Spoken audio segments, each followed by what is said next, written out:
Hello అండి, welcome back to Mona's kitchen and more. ఈరోజు వీడియోలో అయితే క్యూట్ క్యూట్ క్యూట్ క్యూట్ మంచి కలర్ఫుల్ చిన్న ఫిషెస్, అక్వేరియంలో ఫిషెస్. ఈ ఫిషెస్ చూడండి, అన్ని కలర్స్ ఉన్నాయి.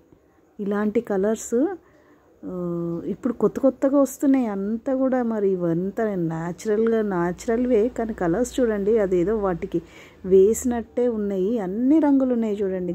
Gold, silver colour, orange, pink, brown, green, radium colour, ప్రతి ఒక్క ఎల్లో. ఇదిగోండి సిల్వర్ కలర్ అటు వెళ్తున్నది చూడండి. చాలా ముద్దుగా ఉన్నాయి కదా, అందుకనే తీస్తున్నాను వీడియో. చూడండి, చిన్న వీడియో 2 minutes ఉంటుంది, ఎండ్ వరకు చూడండి. ఒక లైక్ ఇచ్చేసేయండి, ఫిషెస్కి ఇవ్వండి లైక్ అని ఎందుకు అడుగుతామంటే, మీరు ఒక్క లైక్ ఇవ్వడం వల్ల నలుగురికి స్ప్రెడ్ అవుతుంది అని, అంతే. నలుగురు ఈ ఫిషెస్ చూసి ఎంజాయ్ చేస్తారని, అంతే తప్పించి ఇంకా ఏం లేదు. సో నా వీడియోస్ ఎవరెవరైతే ఫాలో అవుతున్నారో వాళ్ళందరికీ thank you so much. Video మటుకు ఎండ్ వరకు చూడండి. బాయ్ అన్నట్టు చెప్పడం మర్చిపోయాను. ఈ అక్వేరియం మా చిన్నమామ వాళ్ళ ఇంట్లో ఉన్నది. వాళ్ళ ఇంటికి వెళ్ళినప్పుడు అది చూసి ఈ చిన్న ఫిషెస్ ముద్దుగా ఉన్నాయి కదా అని చెప్పేసి వీడియో అయితే తీశాను. మీ గురించే తీశాను కాబట్టి ఒక లైక్ ఇవ్వండి.